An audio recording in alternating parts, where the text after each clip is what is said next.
Hey guys, Harrison One Mechanic once again with a brand new video for you, and welcome to the double-digit episode 10 of our Grid Autosport Let's Play. Hope you guys are all doing good. Bear with me, I've only just woken up about 20 minutes ago, but I wanted to get as much taping as I wanted to get in out of the way before I go off to uni for the day. Yeah. And of course, still kind of recovering from the New England Patriots losing 41-14 to the Chiefs. That's pretty friggin' painful. Anywho, let's talk this series, shall we? Okay. I let you guys choose last time out between Endurance, Tuner, and Street. There was a tie between Tuner and Street. I'm going to toss a coin. Heads for Tuner, tails for Street. Tails it is, so it's Street on this one. Holy crap, 6 events. 6? I hope they're one-offs, like just one-off races and shit. That's a lot of races. You just had a fantastic season. It's not gone unnoticed. Team Kicker. Wow, Kicker and Monster are interested. And their XPs are about the same. In fact, that one's a little bit higher, actually. Yeah, I'm gonna go with Monster on this one. Which is odd, because Monster's cars are actually yellow. Oh, no, they're not. The cars look yellow. Alright, so Paris, Champs-Élysées, San Francisco Short Circuit, Marina City, Washington Hill, Dubai, Barcelona, Washington. This is going to be a marathon. It's going to be a 6-race championship and a cup event. So we're looking at 7 races in one video. You guys can't say you're not getting any value for money on this one. Okay. Just want to say as well, thanks to everybody for all the FIFA. For all the FIFA love I've been getting the first 2 episodes. I'm glad you guys all seem to be enjoying that. Good view count as well. 1,000 views for the first episode, over 600 on episode 2. So it looks like you people want to see it, which is great. I'll have to move it up my priority list when it comes to videos. I've got a lot of stuff coming soon. I've got an online racer episode, an Ask Dre special for that, coming up in the next couple of days. So stay tuned on that. There's more stuff coming. I've got a lot of stuff in reserve as well, still ready to go. Because I actually went a bit overload on my taping because of Eurogamer, but I ended up not actually uploading anything because I'm lazy, and I kind of forgot to let my video upload overnight. So that's kind of my bad on that, really.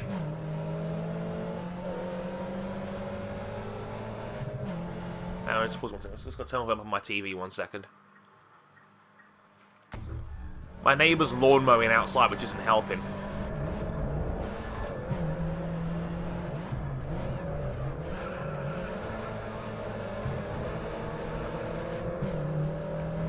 Oh, hello. Big crash there.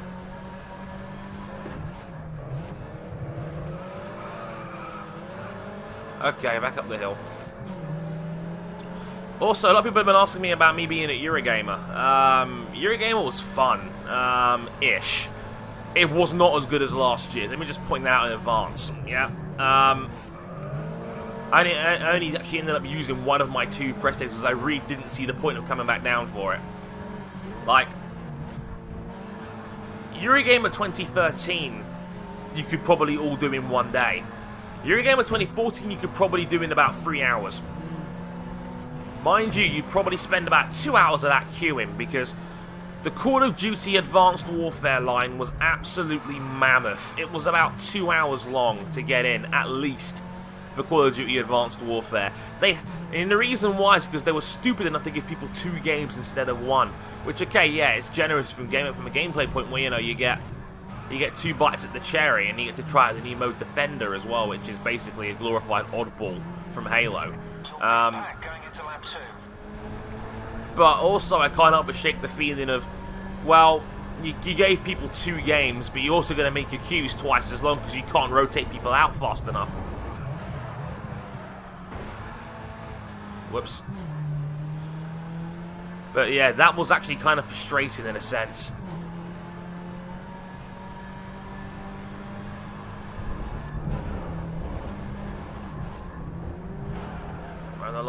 around here. That did not work. But yeah, I mean, Call of Duty Advanced Warfare was pretty good. It was alright. I mean, I can't help but shake that when you play a COD game, everything feels the freaking same. It really does. No amount of map changing tsunamis or interesting layouts are going to change that. Project Cars was down there. I'm glad it was down there. I mean, it looked stunning in 4K resolution with the PCs and whatnot. It's the first time I've ever played a game with 4K resolution, so.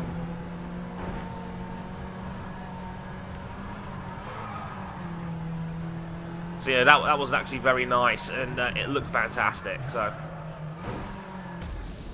Jeez, that was dumb. You're braking right dry, I'm getting lazy.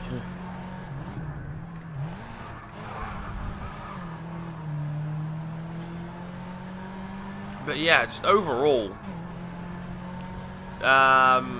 Project Cars looked fantastic. It was very easy to play. I don't know if that's a good or a bad thing. Shit. I'm not concentrating well enough for these walls, man.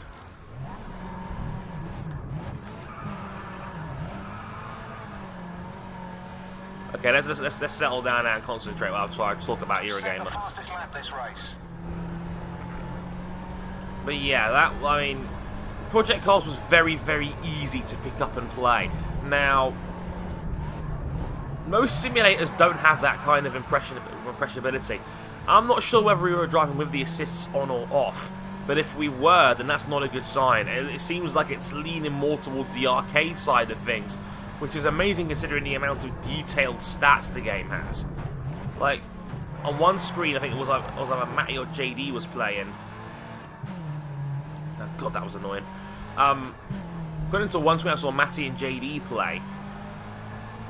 They had, like, the rev details, the brake temperature, the tyre temperature, you know, what gear you were in, your rev count, your torque count, your power count, like a dynometer, like you get in Forza.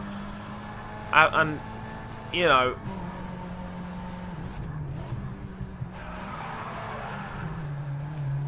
so it was like, if it's an arcade, for an arcade game, it's gone into a hell of a lot of detail, I'll say that much.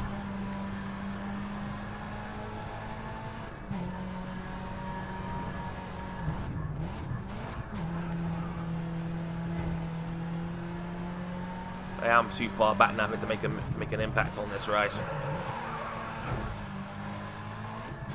But yeah, I mean, the thing is, I really enjoyed playing Project Cars. I've got no problem with playing arcade races. I've always said that. I mean, but it feels like an arcade game to me. The AI weren't particularly great either, being cars flipping all over the place and going very, very slowly as well. I'm not sure whether that's the right move either, but that might be a difficulty thing. But I don't know. It's an interesting one. I had more question marks than answers when after playing that game, to be honest. Yeah, he's coming third on that one. That's fine. Not wonderful, not terrible.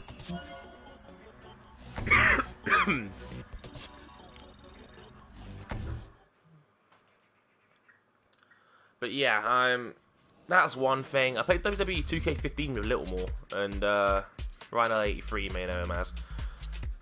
Still a bit glitchy. That wasn't great.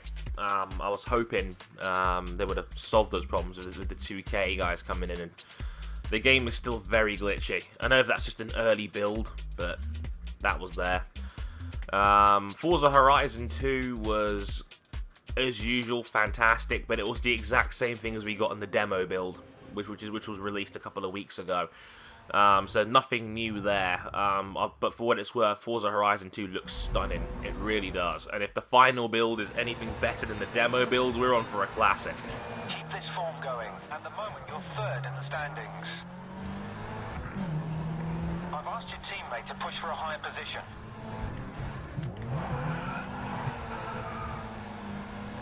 Oh, this is San Francisco's short circuit. Ah, throwback from the first grid.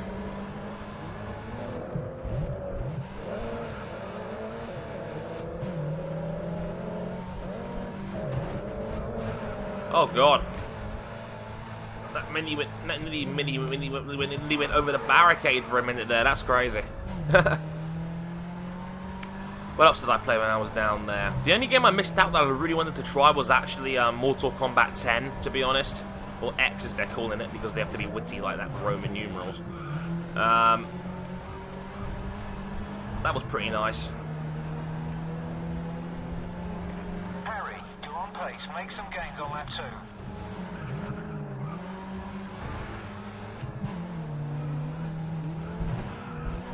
Come on, let's go, let's go, let's go. My teammate's actually in the lead.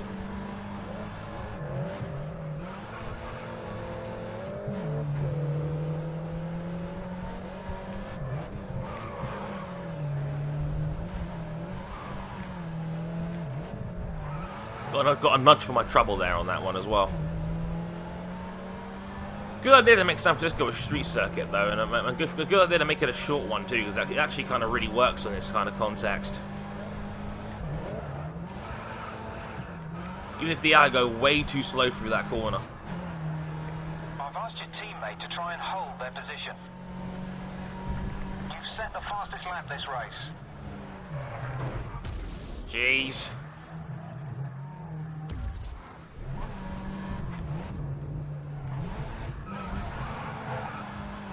Only I could use a flashback and ended up being actually worse than what I had before. I'm an idiot.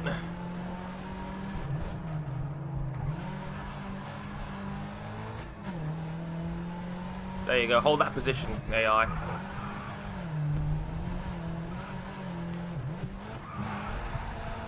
Beautiful. Team orders for the win. Right. What else was down there I played? I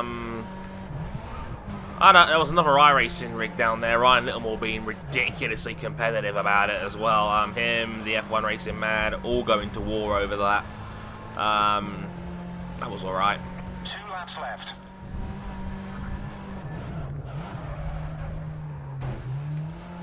Trying to think as well, like, what else was down there. I mean, things. The highlight of Eurogamer was the people I met, rather than the games I was actually there to play. I kind of expected it to be not as good as last year, because overall the games lineup wasn't as strong. I mean, this year you had a lot of games that were a long, long way from being finished. And, you know, a lot of developers are focusing hard on 2015 for next-gen releases. So this year was always going to be a little bit lackluster. I mean, the Arkham Knight build, I think, was very, very early for Batman, for example. I mean, I don't know if it was even worth bringing it down there, to be honest, because it was like, it's not even close to finished. Last lap. Hold the lead through to the end. I'm trying to think what else was down there that because I didn't play that many games, to be honest. The press area was a lot worse than last year, and they put that upstairs for some reason. And they've still got to do something about the queue times. The queue times are getting ridiculous now. On their headlining games, they've got to cycle people off quicker. Like, Destiny was a headlining game this year, and Destiny's already been out for 3 weeks. That's when you were headliners. Really? A game that's, you know, that's already been out and has not had the most positive of reviews in some cases. Some people say it's fantastic, other people have said it's really MMO-like and it's a real grind of a game to play, and I don't like grinds. Your event rival will be replaying that over and over. Great win. Yay, we win.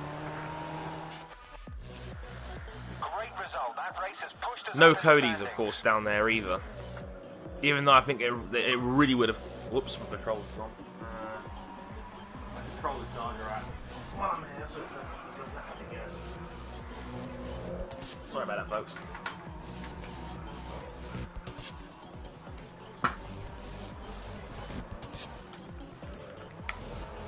There we go. Right. Now, championship leader over Owen Cook by 8 points as we go into round 3.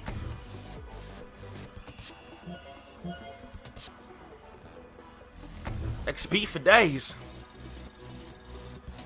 54.70 on that one. Nice. But yeah, it was the people I met. I mean, people I met who were down there. You may have seen the photo I put up on Facebook. But down there was Matty was there, JD, who you may know is TRL Limitless, AOR top racer there, AF1 Racing Mad, Areva, Ryan Littlemore, Alf Nino, trying to think who else was there. There were 7 of us in total in the hotel room at the time. Have I missed it? Have I got everybody? Yeah, and Jody Mills was down there, so you know, it was Trace.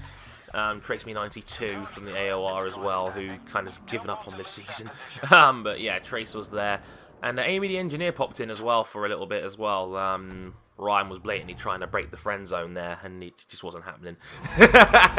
Ryan, if you're watching this, you know I love you, man. I'm just playing with you. But yeah, she was nice. Very sweet. But yeah, I know a couple of you were asking where I was because I know a couple of you wanted to meet me. I'm really sorry I didn't come down for the second day. I just really did not see the point, you know. As I've always said, you can do Eurogamer in one day if you're productive and if you're quick and if you're smart about it. You can definitely do the whole lot in a day. And to be honest, the thing with Eurogamer that's a little bit of a annoyance, and only a minor one really, is because you spend time with your mates, you don't really want to, you don't really have full freedom and control of where you're going and you know what you actually want to do. Because I mean, next year I might do the Thursday, for example, and just drop in there and just you know play everything by myself, and then make it a real friend day on another day. That would have made a lot more sense, because I know a couple of my mates were there on the Saturday, like Bam It's Jesus and Anton the Beast HD. They were all down there on the Saturday. But everyone else went clubbing after that, and I didn't, to be honest. I'm not a clubbing kind, and I just kind of went home it was about 10 o'clock when everybody started leaving the hotel. But the best part of the game for me was definitely just the hotel, the 8 of us, and we were all just chatting shit for like hours on end, and we all brought home McDonald's and shit as well, which was just fun. It was like being like in a really happy. It was like being on the launch night of a Big Brother series. Where we're all just excited to be there before we all start hating each other. And we all just ranted and raved about all sorts of shit in the community, and GameRight getting early F1 gameplay, you know, and I'll talk about that in a minute as well.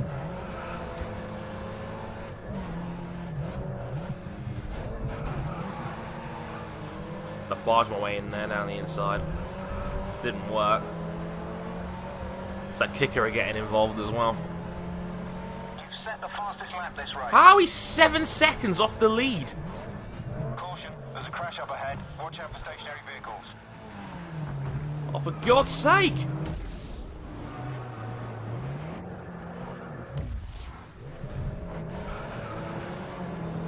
Perfect.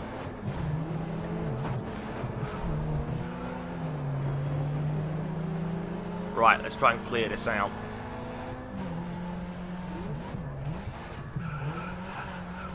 Right, we cleared that nasty little mid-pack. I keep forgetting there's only 12 guys in a street race, but the top 2 are a long way away. We've already cut the gap in half. Just to show you how much that traffic was harming us.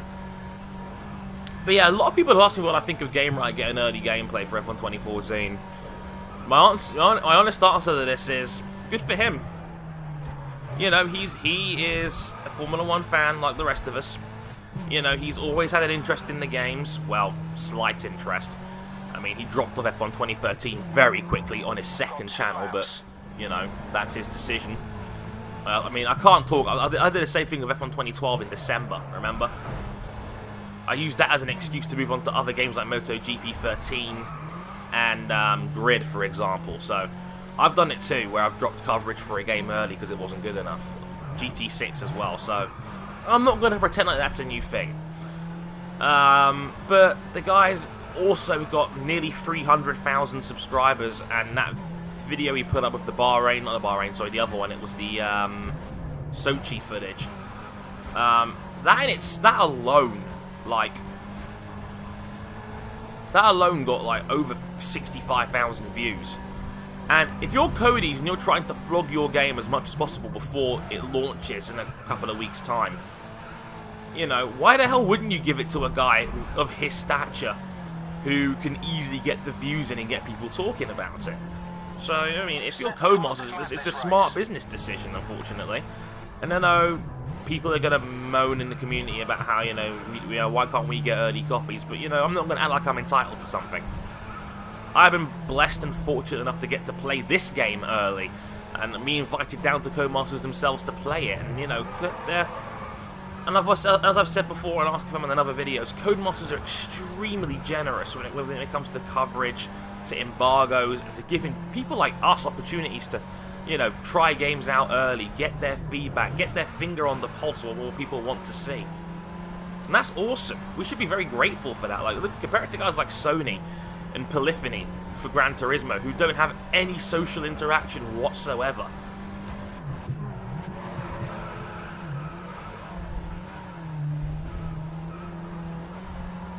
Oh, come on.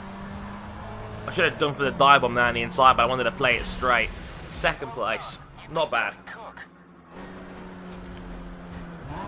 The good thing about this difficulty, starting from the back, is without doubt, there's no easy win here. You gotta earn it. Definitely. Logan Parker gets the win. I had fastest lap, so I get the bonus points at 18 in all. I only dropped 2 points to Parker. And actually, my gap's actually gone up to 11 overall, so that's great. Right, cup event up next.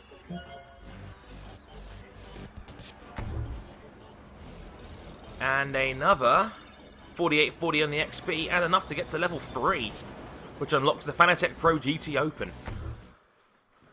I think that also means I've now hit 4 of the requirements for the first Grid Grand Slam, which should be fun. Right, let's take a breather and get into the classic Hot Hatch Cup event challenge. Hooray!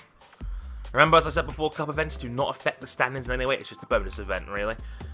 But there also might be some XP requirements tied into them, so they're worth doing well. But yeah, overall, Eurogamer was a lot of fun. But not for the reasons you'd expect, if that makes any sense. It was more fun because of the people than the actual experience itself. Honestly, I propose next year that me and a bunch of the F1 guys just do something different, like just book out a hotel for a couple of days and do shit in London. I think that would be more fun overall than just going to Eurogamer and Expo, which, you know, is full of queues. It's ridiculously loud, so you can't really talk to each other that well. Jesus. These cars are delicate.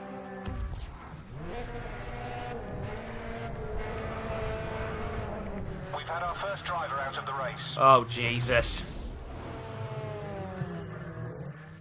I've got to take this corner really, really tight.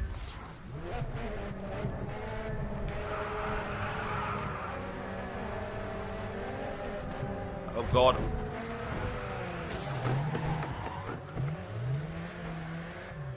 And I got damage.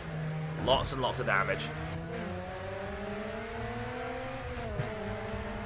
These guys can't friggin' drive, man. Just the same dudes everywhere.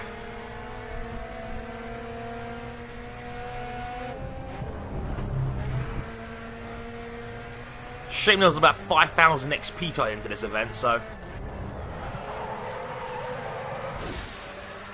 Oh yeah, there goes the windscreen. Hooray! I mean to get rid of that. Get up through lap 2. We're chasing the pack. Oh, God!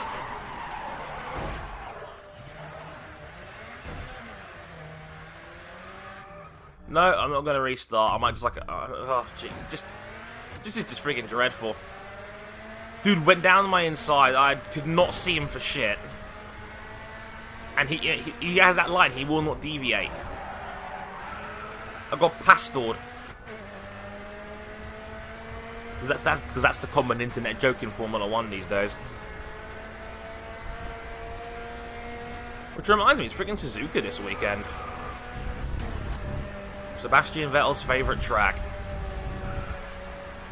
Hey, after what happened in Singapore, if he can get another podium, that would be fantastic, just to silence some of the doubters out there and just keep the form going, because he's looked better in the last 3 or 4 rounds for sure. I mean, Vettel was actually admitted for the first time that his driving style doesn't suit this car, and he's having to adapt. And you know, it seems to be paying off for him now. I mean, Ricciardo isn't exactly spanking him anymore, but you know, let's be real here. We all know this is Ricciardo's season, and you know that's okay. It's going to be the first year Vettel's been beaten by a teammate. And before anyone starts complaining, that's happened to Fernando Alonso a couple of times as well, before everyone starts making that comparison, because pound for pound arguments in Formula 1 are so silly as it is. Because there is no straight way of comparing, and they're all super subjective. You've set the fastest lap this race. Like, they're all super subjective, they're all ridiculously opinionated, and don't have a lot of actual fact behind them. And everyone's got a different argument of looking at it. Some people think it's all in success, which is what I use as my biggest barometer. Some people like to look at it as, you know, oh, did he beat his teammate enough times? Did he never get beaten by a teammate? Because of the pound for pound argument of, you know, not every car is the same. They look at their teammate as the only yardstick, which isn't really saying much. Like, for example, Lewis Hamilton's strongest teammate was Jenson Button, who actually scored more points at McLaren than he did when they were both together. You've set the fastest lap this race. And for example, like when he won the world title, his teammate was Heikki Kovalainen, who wasn't even the best Finn in the paddock at the time. And so he's not going to finish in last, despite a severely damaged car.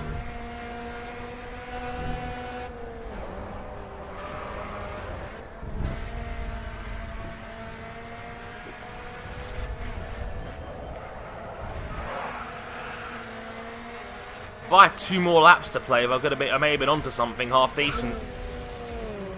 Instead, the stupid AI ruined me. 11th. You're outside the top 3. Better luck next time. Well,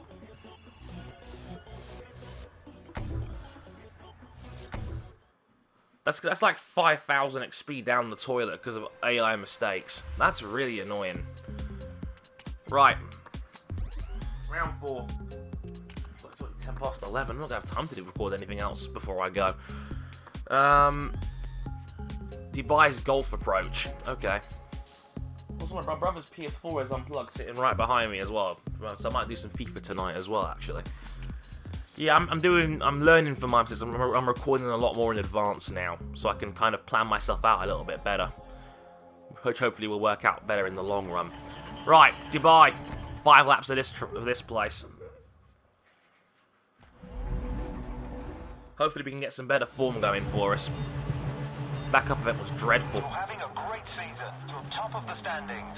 Oh yeah, I think I'm in the Delta Integrale now. Push for a higher position.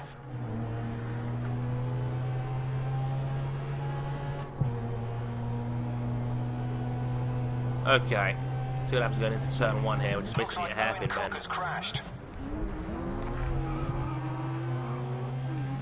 Bit of paint rubbing, but nothing too dreadful. Up into 10th. Oh, we're in M coupes. Okay.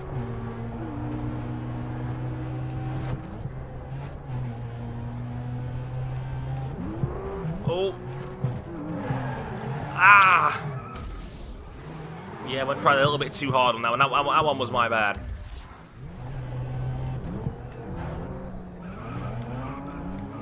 Out the outside of everybody. Nice. That worked out better on the second attempt, didn't it? Right. Got a much nicer run on these two as well. And we've got both of them.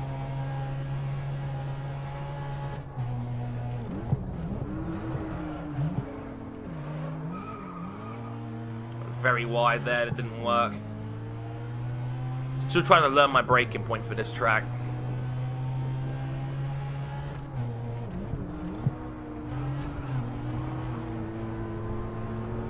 Okay. Leave me the room. you.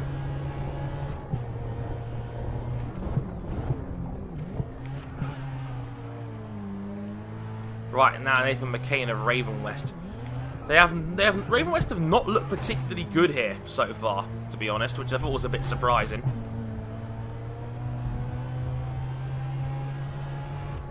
Good pace. Take the lead before you finish the third lap.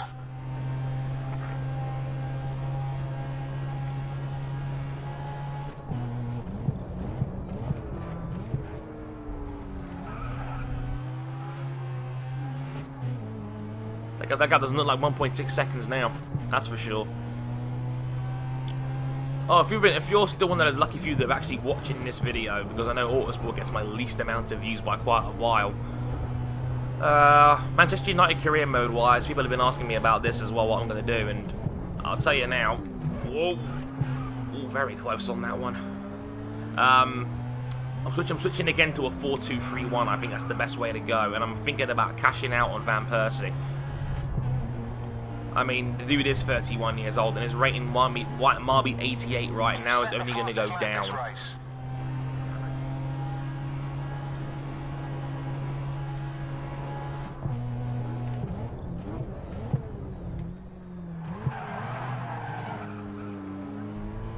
Oversteered too much.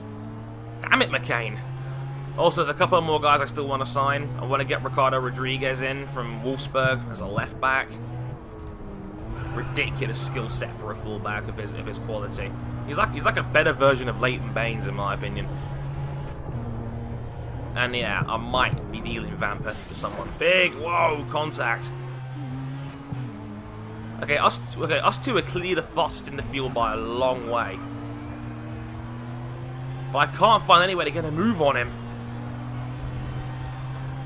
You went a bit wide through there though. You're in second, close in on first. Right, I just dropped him to get my braking right this time.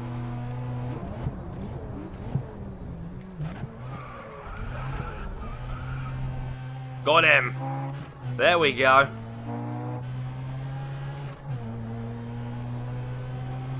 Again, letting this one go easy though.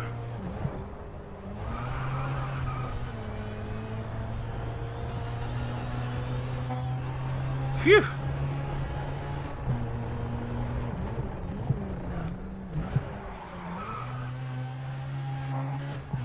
He's right on my chuff though, man.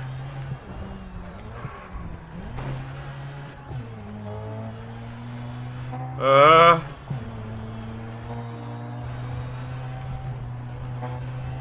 did we win? I hit the wall by accident at the end there. We just about won that. Holy crap. I can't believe I almost threw that one away. What a win, first place. McCain was a monster around here. Like, us two are 9 seconds faster than everybody else. Just about got the win on that one. An old rivalry between us and McCain, and I'm glad we got the win on that one. We've now got a 22-point lead. So, a win in the next round will guarantee the championship individually. Which should be fantastic.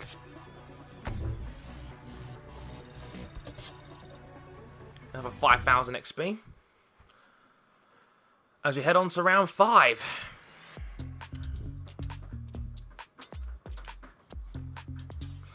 Yeah, I might seriously consider starting to split these episodes up because they're getting a bit long now already, and I know people have already told me they're only going to get longer. We're already at 35 minutes on this taping alone, and yeah, we're still going. So, right, Barcelona, Columbus Bay. I never liked Barcelona in Grid 2, to be honest, so, you know, let's just make the best of it, shall we? 4 laps. Logan Parker. He's not going to make it easy, though. Our direct title rivals are directly behind us, which is front of us, which is a good thing as well. I've asked your teammate to push for a higher position.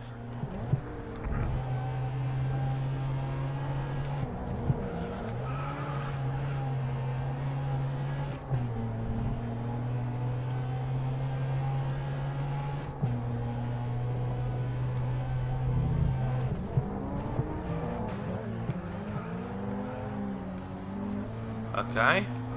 Round the long Barcelona hairpin thingy. It's not really a hairpin, it's more just like a roundabout, to be honest. It is a street circuit after all. Lengthy straight. A lot of big braking area, not a lot of ways to go around it, really. And some more body rub in there. Very narrow, this track as well, which isn't going to help.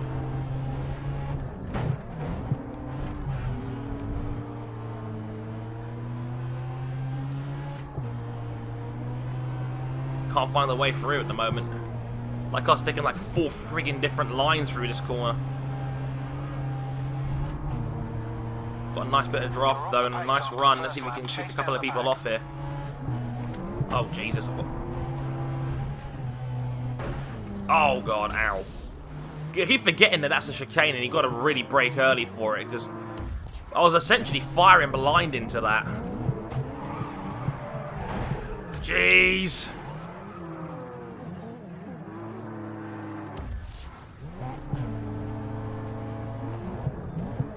You see how every car there just like moved to the right over there, almost like in a flying formation? Cody's AI there for you, folks.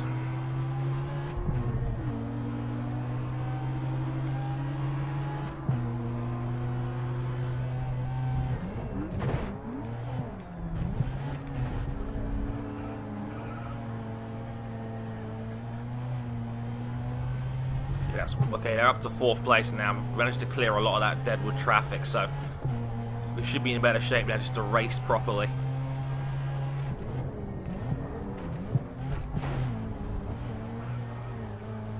Couldn't get away through that. Oh! Yeah, behind there trying something funky.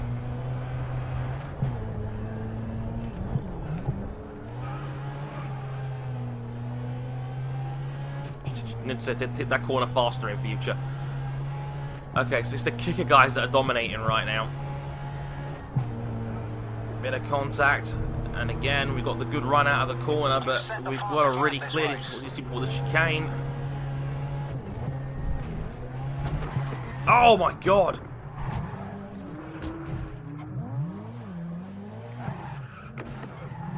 Oh my! What is going on? I thought I had it, but it looks like I didn't. Well, that certainly made the championship a lot more interesting. Let's see what I can salvage here.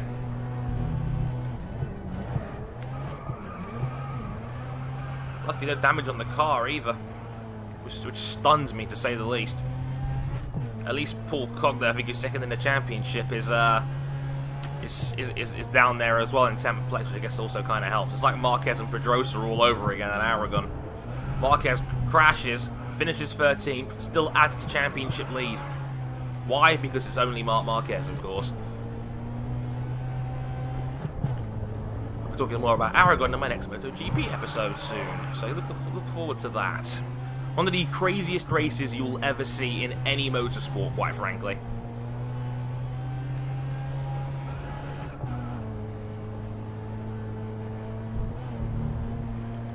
Right, final lap, see if we can salvage a couple of extra points.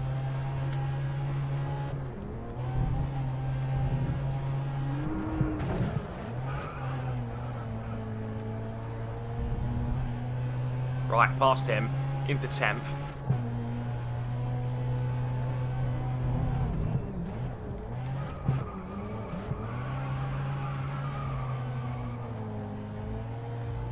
Right.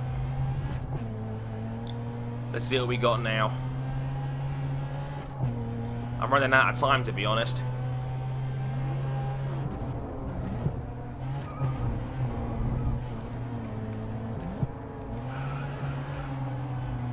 It's my own teammate next, after all.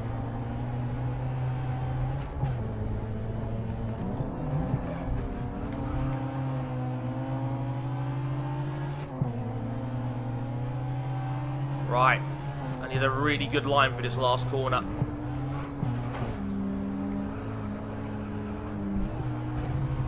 Okay, not a dreadful line. We salvaged 8th. That's not bad. Given the accident, I'll take it. The season's not even over and Yeah, team target is now absolutely dead certain. Championship, we actually extended the championship lead to 24 points, so the championship is ours no matter what happens, which is fantastic. And as Monster Energy will hit the target, there's going to be a three-way fight between us, Intel, and Raven West for the final team championship position.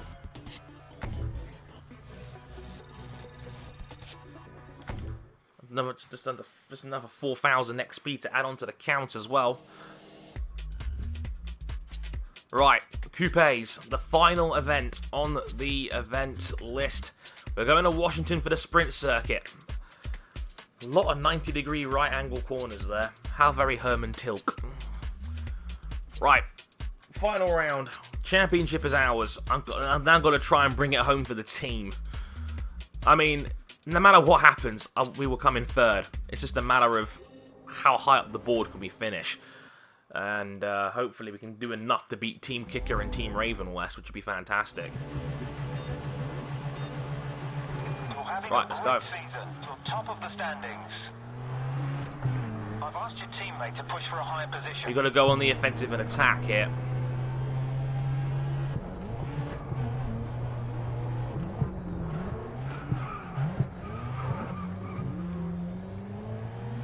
A lot of guys have a little bit of contact there, so the guys coming out that corner slow.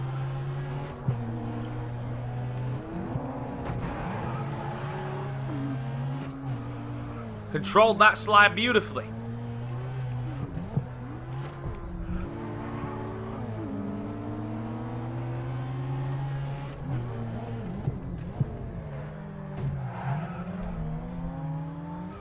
That's just to see Coyote's AI still can't do hairpins.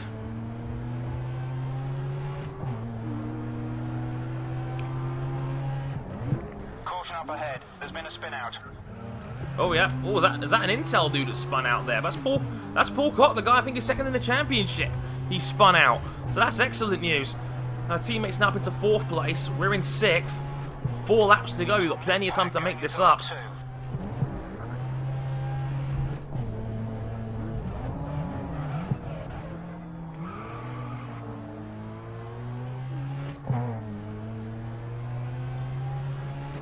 Five seconds off the lead though. Oh wow, did not see the chicane come in there. That was dumb of me.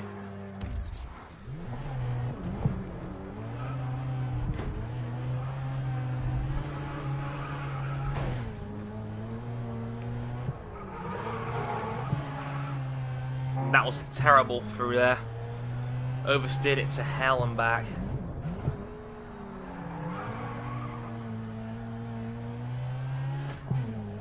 Just got to get into a rhythm again now.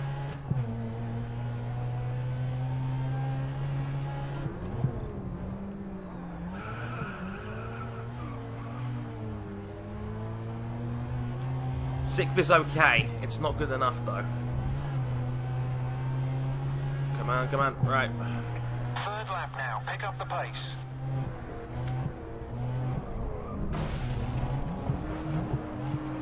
Oh, there goes the steering. My door's actually now hanging off as well, which isn't ideal.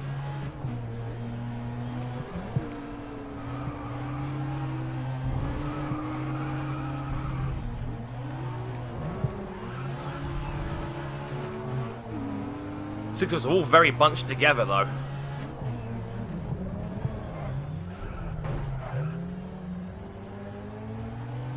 Wow. I've asked your teammate to try and hold their position.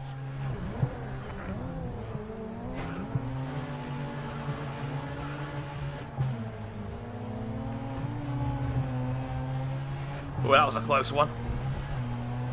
Down the inside, got him 3rd. Right, let's go. You've set the fastest lap this race.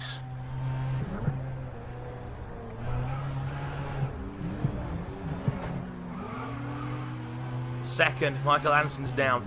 Right, can he get... Oh, no, he's not. He's fighting back.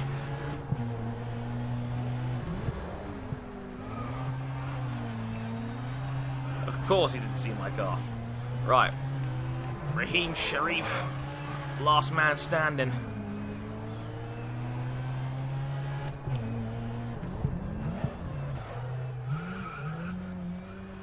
takes the wider line, I take the tighter line, and it works every time.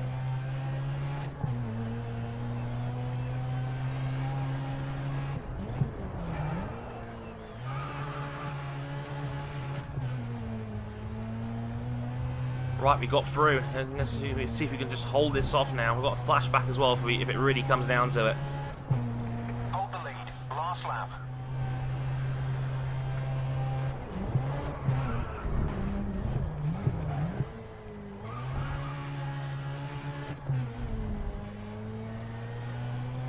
Shoots under a lot of pressure by the looks of it.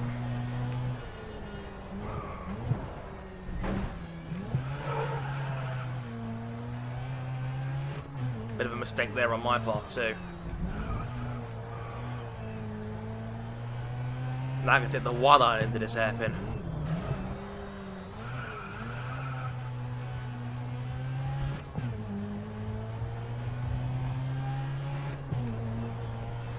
Second, third and fourth are dancing around like nobody's business. Luckily it's all a bit of a mess up there at the moment, which definitely comes in handy. Doesn't matter though, because we come over the line to take the win and the championship. Owen Cook will be replaying that over and over. Great win. Phew. Tough, but we got there. Great win to finish off the season and hit McCain your had target. fastest lap there as well, in 6th place. Wow. 57.9. Yikes. But yeah, we take the individual title with 102 points. McCain second, joint second with Mahmoud there with 69. Team title, we won by 17 points in the end. The first and fourth took us over the top by the looks of it. Great.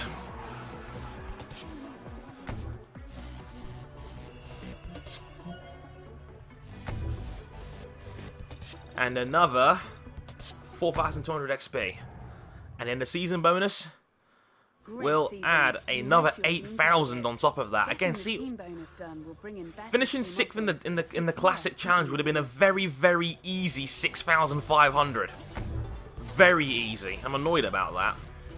So 1st and 11th in the classic challenge, which is really annoying, to be honest. Like 2nd from the bottom, but as you can see, we are now over level 3 on that one as well, which is fantastic. So, you have a choice for next episode. They were down to 2 options. Have a look at the Tuna Championships. You have a new one for the season. It's either Endurance or Tuna. You've got a new touring championship. Make the call. this season. Until next time, I've been Harrison101. Thank you very much for watching, and I'll catch you guys next time. Sayonara.